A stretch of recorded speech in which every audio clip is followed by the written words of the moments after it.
সাকিবের যে action movie, যে টাইপের অ্যাকশন মুভি, আমরাও কিন্তু সেই রকমেরই আমরা অ্যাকশন মুভি করেছি রাজকে দিয়ে। রাজ একটা শক্তিমান অভিনেতা। তাসনিয়া ফারিনের কথাই যদি বলি, একটা অ্যাকশন নায়িকা আমরা কিন্তু অলরেডি পেলাম। একটা মুভি যদি পাইরেসি হয়ে যায় তাহলে সেই প্রযোজকের আসলে একদম তার মানে একেবারেই তার মৃত্যুর শামিল।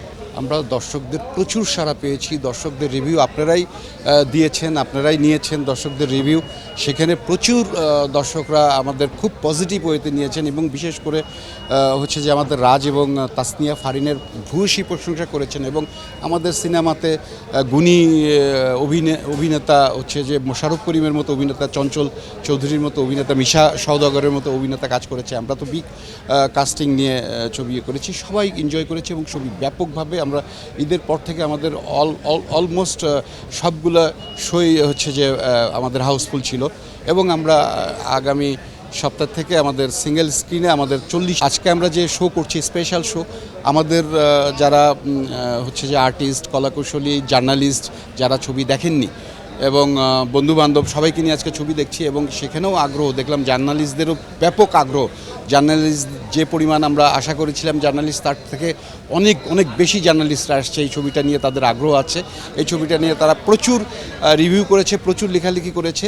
তো আমরা সবাই মিলে আজকে এই স্পেশাল শোটা আমরা এনজয় করব। আমরা ইচ্ছে করেই আসলে সিঙ্গেল স্ক্রিনে আমরা প্রথমে দেইনি, আমরা সিনেপ্লেক্সে দিয়ে আমরা এই ছবির হচ্ছে যে আমাদের ছবির কি অবস্থা, ছবির হচ্ছে যে ফলাফল কি, সেগুলো আমরা দেখার জন্য আমরা সিঙ্গেল স্ক্রিনে দেইনি। আর আমাদের মুভি তো অলমোস্ট অ্যাকশন মুভি, আর সিঙ্গেল স্ক্রিনে অ্যাকশন মুভি চলে, যার জন্য বললাম যে 40টা হলে অলরেডি সামনের সপ্তাহে রিলিজ হবে একসাথে। সো আমরা আমাদের যতগুলো সিঙ্গেল স্ক্রিন আছে সবগুলো হলেই আমাদের ছবি চলবে, সবারই আগ্রহ আছে আমাদের ছবি চালানোর জন্য।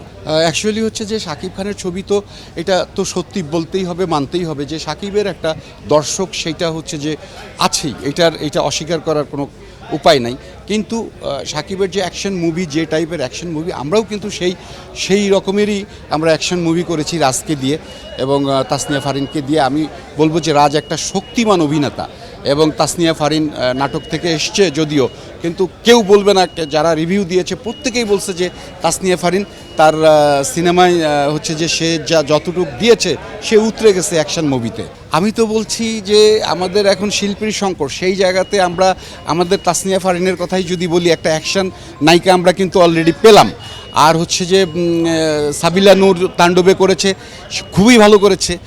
আরেকজন আর্টিস্টও তো আমরা পেলাম, তাই না? আমরা এই আর্টিস্টগুলো পেলাম, আমাদের হচ্ছে যে কিছুটা হলেও তো আমাদের শিল্পী সংকটের কিছুটা হলেও তো আমাদের ঘাটতি পূরণ হলো। আমরা চেষ্টা করছি পাইরেসির হাত থেকে বাঁচার জন্য, আমরা চতুর্দিকে আমরা খেয়াল রাখছি। আর একটা মুভি যদি পাইরেসি হয়ে যায় তাহলে সেই প্রযোজকের আসলে একদম তার মানে একেবারেই তার মৃত্যুর শামিল। কারণ একটা ছবি পাইরেসি হয়ে গেলে আর সেই ছবি দর্শক দেখে না, মোবাইলে প্রত্যেকের হাতে হাতে থাকে, যার কারণে আসলে সেই ছবি একদম আমাদের একজন প্রযোজককে সর্বশান্ত করে। তাই এইটার বিরুদ্ধে আসলে আমরা সরকারকে বলেছি, সরকারও কাজ করছে, আইনশৃঙ্খলা বাহিনী কাজ করছে। আপনারা দেখেছেন যে পাইরেটরকে ধরাও হয়েছে। তো আমরা এই বিষয়ে এই পাইরেসি দমনের জন্য আরও বেশি পদক্ষেপ নেওয়ার জন্য আমরা সরকারকে অনুরোধ করছি। আমরা সেন্ট্রাল সার্ভারের জন্য আমরা সরকারের সাথে কথা বলেছি। এমডি মহোদয় আমাদেরকে আশ্বস্ত করেছেন যে তারা আমাদেরকে সার্ভার দিবেন, ডিজিটাল সার্ভার দিবেন। তখন দিলে আমরা অনেকটাই সিকিউর হয়ে যাব তখন।